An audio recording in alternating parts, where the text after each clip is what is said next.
Today's program is a very important program because Buffett, who has badmouthed gold for years, invested $560 billion or $1 million or some ungodly number that none of us use to buy shares in Barrick gold mining. Now, the reason that's important is not so much what he bought. The question is, what did he dump? And he dumped all airline stocks, and he dumped banking stocks, including, J.P. Morgan and Goldman Sachs. So the question we have for you, what does that mean to you? If he's dumping airlines and he's dumping banking stocks, but he's buying Barrick Gold Company. And he used to talk bad about gold, right? Let me give you some quotes from Buffett, just so you don't doubt my word here. This is Warren Buffett. Gold gets dug out of the ground in Africa or someplace. Then we melt it down, dig another hole, bury it again, and pay people to stand around guarding it. It has no utility. Anyone watching from Mars would be scratching their head, Warren Buffett. And then Munger, his partner, who is 96, Buffett turned 90.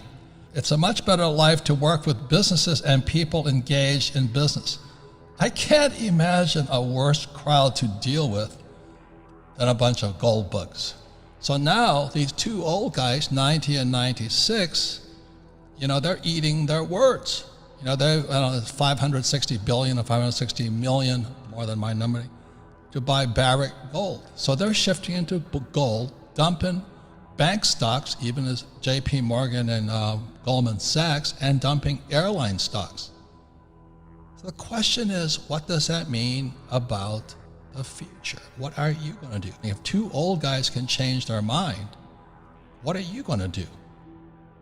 Right now, I think more than any time in maybe history or American history, I think you've got two choices. And that's, you can either be prepared or you're going to be a victim.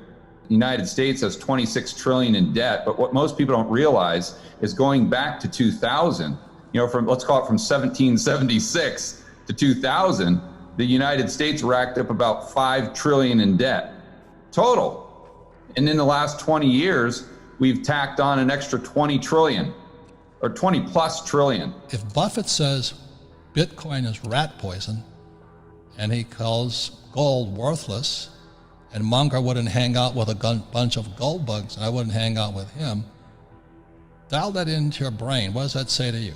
Well, it says to me, you got to listen to, or you got to watch their actions and not listen to what they say. I don't like to say it, but I think it's just factual that we're going to see a lot more political unrest. We're going to see social unrest. There's going to be a lot of volatility in our society, in the developed world.